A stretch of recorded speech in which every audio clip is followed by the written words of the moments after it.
الشاب السوري عنده 3 أول ما أنا ما بعرف كيف ارتحت لك هيك. تاني ما أنا ما بقدر كفي من دونك. بيجمع لك ياهن بعد فترة من الزمن وبيعطيك الماء الثالثة، الماء الأخيرة يعني ماء الوداع. بيقول لك أنا ما بقدر كفي معك.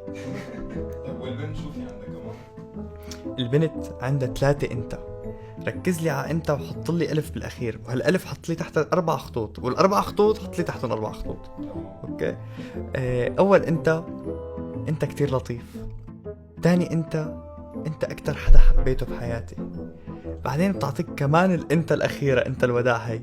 انت بطلت تحبني. إنه يعني اهم شيء يكون دائما حزين النهاية. دائما حزينة عند الشاب وعند البنت، دائما حزينة النهاية. طيب نرجع قصة تانية. بتلاقيهم متكلفين بالعرس مدري كم 100 مليون، وعازمين قرايبينهم من كل المحافظات والمناطق والضياء. لك جايين قرايبينهم من السويد وعاملين عرس وطبل وزمر، والعالم كلها بتحكي بالعرس وبينزل على الفيسبوك وبيصوروه، وبيضلوا اسبوعين يحكوا بالعرس. عرفت كيف؟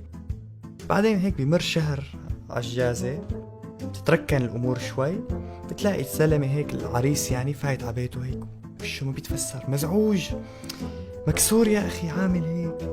بتقول له مرته انه شبك، هو عامل هيك، بيقول لا انا عم مر بضيقة مادية، انا مكسور، انا مكسور على مصاري، انا رح موت. تعطيني الذهبات لبيعهم؟ هيك باختصار. هيك باختصار يعني بتحس انه هو زوجها ليبيع الذهبات. هيك بهالطريقة هي. وقت يا عمري بس صار معي مصاري رح اجيب لك غيرهم احسن منهم. هي اهم شيء. اهم شيء انه احسن منهم. طيب لسه رح احكي لك قصة. هذا يا سيدي بيتصوروا صور العرس، تمام؟ هي باعتبار فاتحين سيرة العرس، بيتصوروا صور العرس.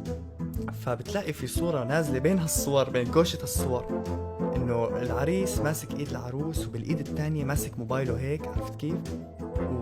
وحاطط فاتح محادثة ماسنجر.